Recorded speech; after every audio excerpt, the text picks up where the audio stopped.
Hello, this is Ranjan Goenka. In this video, I will be talking to you about the gross salary to an employee, which has been divided into three sections: Section 17.1, Section 17.2 and Section 17.3. Together, all the three actually forms the gross salary of an employee, and this needs to be reported in the Annexure 2 while filing the quarterly returns of quarter 4. To explain each of these sections, 17.1 includes the salary paid to the employee, which includes his wages, includes any advance payments made, includes any kind of cash benefits he's getting in terms of having some share in the profit or getting some commission, or it could be anything else. It also includes the gratuity payment, and for retired people, the pension that they get is also included in this. So 17.1 basically all kinds of cash benefits that accrues to an employee during employment and even after retirement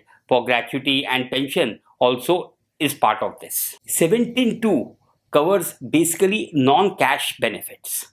We even call it perquisites. It could be a rent-free accommodation given to an employee. It could be, the company may have provided a motor car to the employee, self-use. The company could have provided him gas and electricity in the house where he's staying. And apart from that, one of the very popular things are, subsidized food is served to employees. Similarly, there are many other benefits which cash type can actually accrue to an employee. So for each type of payment, there is a calculation involved, and based on that, one needs to value these perquisites, and the sum total of all the perquisites that is being availed by the employee actually falls under Section 17.2. Section 17.3 is very seldomly used.